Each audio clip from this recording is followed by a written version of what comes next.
Hi y'all, I'm Zizi. And I'm Buyi. And welcome to Not Really a Podcast, where we have conversations about anything and everything. Hi Sissy. Hi Z. How are you, my darling? I'm good. And how are you? I'm well. Sana, are you excited? I am. I'm nervous, but excited. Yeah. I love to talk, so. Yeah, I feel like I'm also like low-key nervous because it's our first time doing like this and stuff. We've never even done like a YouTube video together. No, not at all. We've always had pictures together, but first video, ne? Like maskuluma and stuff. Ne? We don't really have those ones. Anyways, so guys, we decided Uguti, we're gonna start a podcast because we always we talk a lot. Our conversations are fire. Like we have so many conversations about everything from politics, feminism, religion. Everything. Everything, basically. You're gonna be getting all the good stuff on this podcast. And today we decided, Guti, we're gonna speak about what's happening currently with the ANC. The coalition between the two parties, the government of unity. The bullshit government of unity, excuse my French, but we're gonna be talking about that and just basically saying what we feel and our opinions on what's happening. And also this thing of the youth not being into politics is problematic, and we're gonna get into it. We're gonna get into it because we need to know what's going on in our country. You can say I hate politics. Politics is for all because it affects everybody. And exactly. I feel like Bandu, they don't understand Guti. It actually affects everybody. The fact Guti, like we talked about this not so long ago, Guti, Iwan Woodward was 45 rand. Now it's like 65 rand or something like that. It's 60 rand. It's 60 rand. And that's politics. That's politics. With the rand getting stronger, apparently, that's politics too. And most of you want to order from Shein. Import tax went up too at 45% What's currently. Politics. So, oh my gosh, I'm not really into politics. Like, at some point, you're gonna have to be. You won't have a choice. You're gonna have to be, Sana, because yeah, so we're gonna have a conversation with you all about everything that is happening and go through with us. Share your opinions down in the comments below and let's get into it. Okay, so I'm looking for this thing now. Did you find something? No, I want us to look at the parties that are in the first time by announced the GNU thing. They had said, okay, first of all, let's clear the air. It's not a GNU, it's a coalition, because the GNU basically means all of the parties. All the parties are united. All of the parties, and that's not it. The third biggest party is not part of. You can't say national unity, but the third biggest party is not part of that government. Exactly. It doesn't make sense. It's a coalition. It's a coalition. Okay. The parties GNU, because that's what they call it. Yeah. GNU parties today. So at first, I sure announced it's ANC and DA. Yeah. Pela, what was your first reaction to that? When you first heard ANC and DA are going into a government of national unity. I would like to be honest, I didn't think that would last, so I wasn't really nervous about it. You didn't think it would last? What do you mean? I didn't. I saw it on TV, I heard that it might be a possibility, and I was like, okay. Yeah, but what do you mean? DA, and then I just thought, maybe it's a joke. They can't be serious.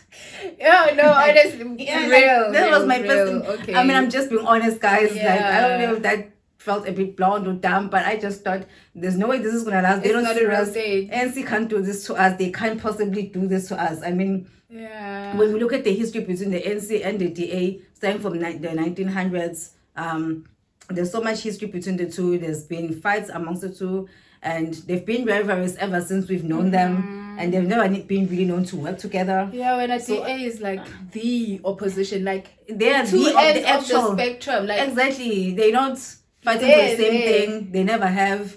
I wasn't nervous at all. My first reaction was, this is not gonna last. Let's see what's gonna happen next. As time went by, I started saying that it was happening. It's happening. It's happening. It's real. It's real. Also.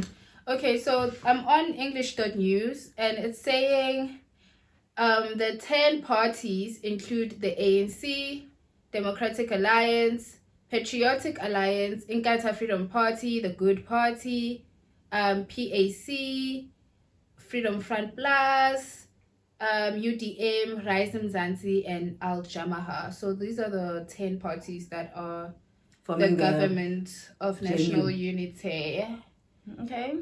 Apparently, but together these parties secured over 70% of the votes. So basically, the government of the coalition has 70%. Parliament. Wow, the others have 30%. The others have 30%, clearly. So my thoughts on this was, first and foremost, obviously, the ANC said, F y'all black people. That was my first thought. They just literally said, F y'all black people. And literally, that's it. And I feel like one thing that's stressing me now... Yeah. That this is how it's happening, and the DA is the second biggest party, is the fact that now that thing of Gusi Belungu, they have some sort of power, and it's so embarrassing for me personally. I just feel so embarrassed for South Africans and like all of us black people. Same. It's literally been 30. Like I feel like we have forgotten so much. That we have apartheid was literally 30 years ago. It's not that long ago, We actually think it's way far in the past, and it's not. It's been not 3 decades, and it's to say, years, it's okay for white people because maybe they are better at governance, and this whole thing of saying you see how people always refer to Western Cape and how the DA they're like, but Cape Town is great because the DA is taking over. I'm like, well, Cape Town, which by the way, if someone doesn't know out there, Cape Town was not built by the state. Cape Town is a highly private sector.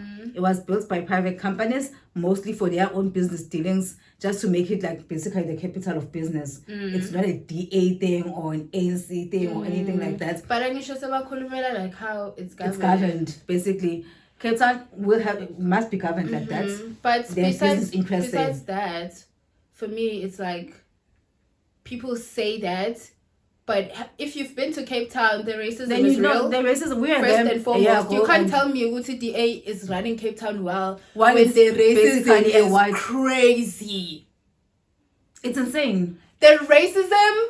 Cape Town racism is so bad. I remember when we went to Cape Town and we went into that mall, we felt like the only black people there because we technically kind of were. Actually, we were not really, not 100%, but most. It was mostly dominated by whites. Like, about consideration, even the lived experiences of people in Cape Town is only good for white people. So you can't tell me that the DA would be good for the whole country because they govern Western Cape, gahle. When Western Cape is really, really terrible for black people. Also, people say... So now Western Cape is going to be the whole of South Africa. Is that what you're saying? Also, people say that the A has been governing Gauteng for a while, and Gauteng has sent him. They mostly refer to Sandton. Yeah. Showing that the A is a good governing party. It is not. No, Herman Mashaba said this. He said the reason why Bamkipa. And a lot of people say Herman Mashaba was like the best mayor of Jozi in his time, and it's because he would also naga the other people like Alexandra and that was when he was under DA, and like Helen had a problem with him. Like they had a problem. The fact that Alexandra and they didn't want that. Basically, they only just wanted him to serve the white communities and the other communities. It's like DA is basically DA equals to white supremacy. It is 100%. Julia said the same thing on the election day when they were selecting our president. He said the same thing. He was like, NC has put us in a position where we have to work equally with white monopoly, when there's never even been history of that happening ever. Like you said, I feel like we are forgetting where we come from. It's only been 3 decades, 30 years since we gained our democracy, and obviously it wasn't going to happen immediately after 1994. We had to fight for this, but somehow black people feel the very same people, the minority group, the very same people who abused us for years, who were responsible for the apartheid government, suddenly now after just 3 decades they've changed their minds and they are going to run the country better. I even had someone saying that it's fine if we go back to the apartheid states because at least then South Africa was actually performing. Someone actually said that. I mean, like I get there was some... I understand where it might come from, but do we remember our history? Like, that's my question. Like, do we remember where we come from before we believe in white supremacy? we don't have a good history. Like all I'm saying is, if you are trusting white people to govern you, like something is wrong here, according to me. Because do you not know what happened 30 years ago? Maybe they don't. That's all I'm saying. I'm starting to wonder. Like people don't. I feel like people don't. Yeah, I come to think of it. Like, that thing that you said on your statuses. I'm sure I screenshotted it. Like, we'll see if like a lot of people are not interested in history and stuff, and like then basically what I was saying, like you should read it. But what I was trying to talk about is that we don't know our history, and that is why if you don't know something, you are bound to repeat it. We are repeating the same mistakes, which we'll cover sometime in the future in our podcast. We are basically repeating the same mistakes that our ancestors made. We trusted them. They came in. They wanted to trade with us. We trusted them. We welcomed them. Look at where we are today. We're doing the same thing today. Somehow we believe, after 400 years of them oppressing us, today we believe just because we are South Africa, we are special. Somehow if we allow them to govern us, allow them to lead us, somehow there will be some magic happening and they are less corrupt. Do we have evidence of that? Oh, they like us now and they have a and they suddenly change of hearts. Like, you know what? We're going to take care of Alexandra. We're going to take care of Soweto. So that let them go to somewhere in the outer skirts of Gomazi. We're going to take care of all those places. Then so the voters, what is happening with South Africans? Like, maybe they don't know. Bruh, we're going on a rant because, child, this thing is very, like, squatty. We're angry. I feel like the great Hugh Masekela said, our people have lost their sense of outrage. I feel we've been too free for too long. I wanted to speak on that, like, for real. Like, when we... So, by the way, guys, this is how we speak normally. Like, we will go on tangents and then come back and then... So yeah, that's just us ranting, basically. But I wanted to speak on what you were saying with Hugh Masekela and how, like, people have lost, like, their rage or whatever.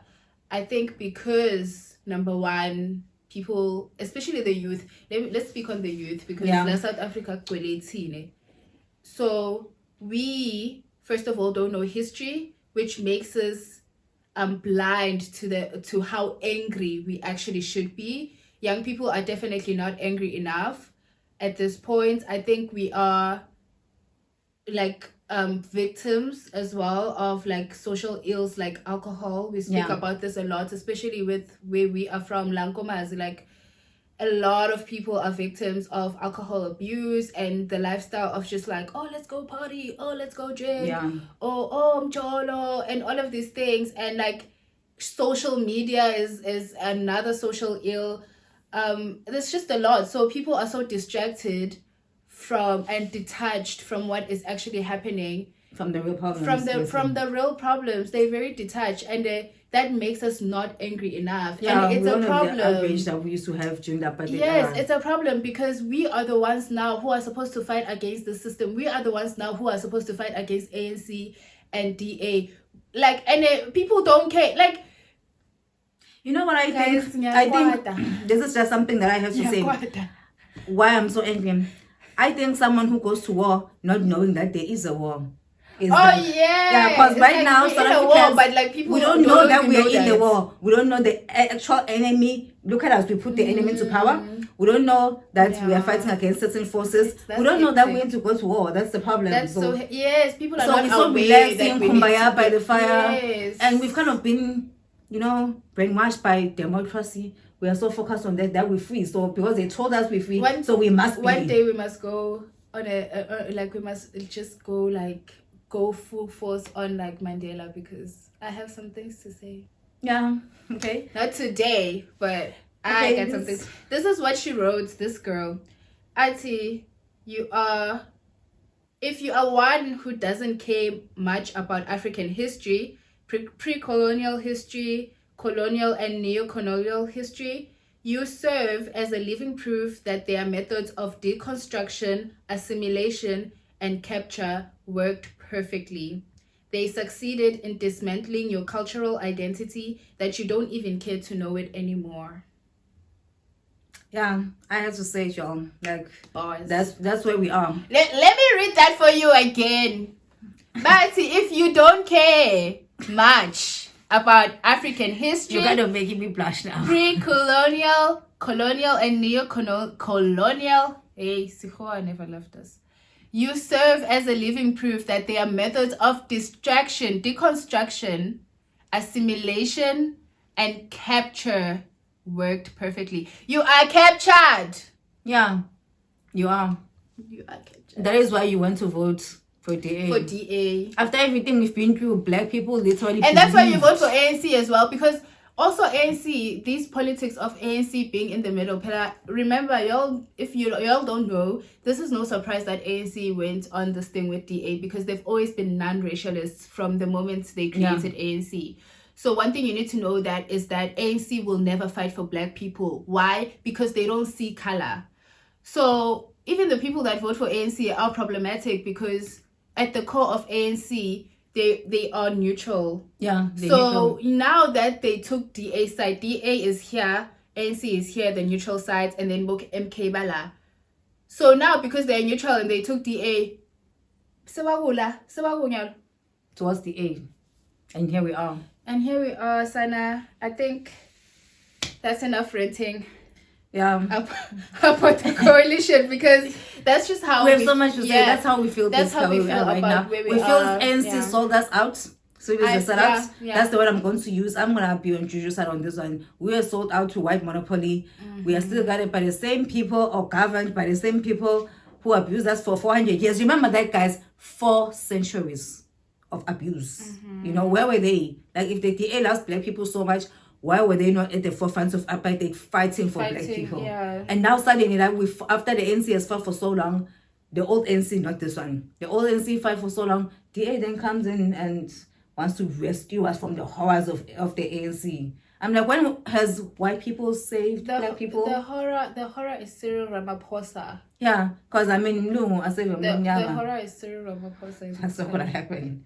Like, imagine a time where black people think when people can save them, like, or do anything good for them. Like, you know what, we're gonna do this for the black people, and we're gonna do this nice thing for you blacks, so that you guys can improve whenever in your life. Because I mean, they can give us food parcels, like. But that's as far as they can go. Yeah, like, they're not gonna like empower you and fund your businesses and let you trade in the liquidization market. They're not gonna do any of that. You're just gonna be one of those people who are happy enough not to fight back. I feel like that's what's gonna happen. They might try to kind of make us happy enough just not to fight back. It's that thing that advocate Skakane said. Is it Skakane? Yeah, something. Something like that. Y'all watch the interview on SMWX. Advocate Skakan or something like that. Zuma's he was Zuma's lawyer at some point. Yeah, he was. I think. Lawyers, advocates. Yeah, advocates. Advocates. Yeah, you find it somewhere there. Just scroll and then find it. Yeah, he said the Constitution, which let's get into the Constitution actually, just for a bit. Besides, like, all of the things that are happening with, like, the GNU and stuff, I think we're done with that rant. That one. So let's talk about the Constitution a little bit. Building on what she said, it was like, people, like, the Constitution is a lullaby. It's basically like, sorry nanayev, mara bakshayile ene bakshayile sorry, stole your identity. But they're not gonna give you back the stuff that they stole. Yeah, mara sorry, but you're not gonna get so anything back. I'm not gonna give it back though. But I'm sorry. But I'm so sorry. You know? But at least you're free now. Like, but yeah, we're free. I'm not gonna steal no more. Yeah, I'm not gonna steal no more ish, because they definitely still stealing. They're still like big business. The private sector is. We'll talk about your enemies. The banks. We should do a separate video about who are your enemies. Yeah, your enemies. Yeah. Who are South African? Yeah, South African enemies. Average. Yeah, average South Africans. Enemies. You need to know your enemies. How are you going to go to war if you don't know who you're fighting against? True. But yeah, the Constitution is definitely a lullaby. The fact that we cannot find the word apartheid in that Constitution is very problematic, because you can't say I'm sorry. Sorry for what? You can't say the Constitution is the greatest in the world when it doesn't even acknowledge such a big part of our history. Bruh, that was one of the biggest crimes against humanity that has ever happened in recent times. And you're going to tell me that you're not going to acknowledge it in this book that you say is the best in the world. Is it a book? A constitutional book? Remember, I asked you that. Is it a book that stays in a class? I don't know where it stays, but I know it's a book. Like it's booklets. You can call it a booklet. Like, and then you page the like. Yeah, it's written. It's like a document booklet actually. It's written the Constitution of South Africa, a cover and everything. It's literally written the Constitution of South Africa. Very not aesthetically. Yeah, and apparently the English in the Constitution is very bombastic. Yeah, they deliberately. I'm an English teacher, okay, and I know how to use words and phrases to confuse the enemy. Like that's basically what they're doing. They made all these bombastic words that the average South African, no matter how educated you are, unless you study a specific career or a specific field. But the Constitution is bombed with big words that the average South African can understand. I tried to read the Constitution, I'm not gonna lie. And it's boring. It's very boring. I was extremely bored and I couldn't understand half of the words that were there. So for the basic South African, I think they should put the Constitution in our slappers, don't you think? Like I think let's educating us. No. I think let's scrap the Constitution. Like before, now, like when they were still giving it to us, have you known maybe if South Africans knew what is in the Constitution thing, maybe and understood it, would know that it's a lullaby. Exactly, because how do you find something you don't know? I hear that. Yeah, but they're probably gonna lie to us and say it's the best document either way. And we're still but I would say that advocate said you must look at who says that. Who's saying it's the Constitution of South Africa is the best in the world? Who is saying that? Is it the black person in Alexandra? Is it me here in Belfast in Kalangemand? Okay, I'm lying. We don't have water problems. Exactly. Honestly, our part of village is not villaging like that. It's not villaging. It's not giving village. It's more like in between township and a little bit of maybe location. Not really though. Not really. Some like with the basic things. I feel like like that. Most locations actually have dynamities that we don't have. But in Lana, it's not so bad.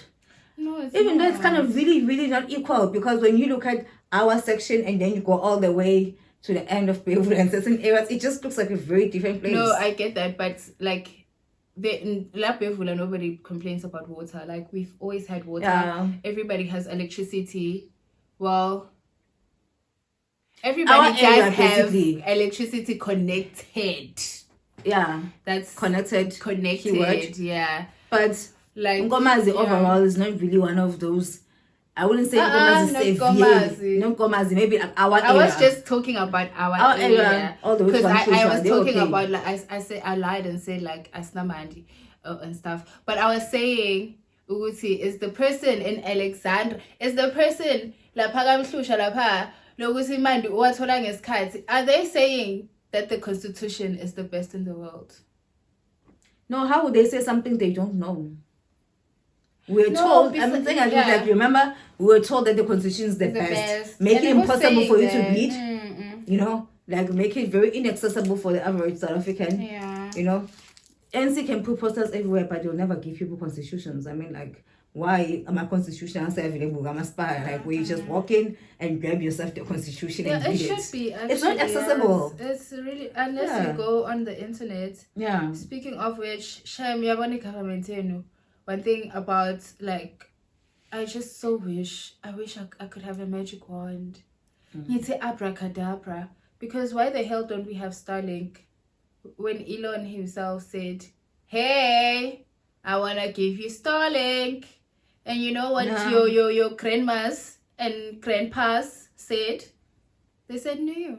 No, thank you. Why would they say that yes though? And like, you know, from their point of view. Because now Vodacom is not gonna make that much money. And they have shares at Vodacom. So exactly. They basically own some parts of Vodacom. So why would they agree to Starlink? It's just guys, we're in a war. We're fighting a war, guys. We're in a war. Like, we need to be outraged. Do you know? We're not outraged enough. We really are not. And I feel like we can start concluding this week's episode.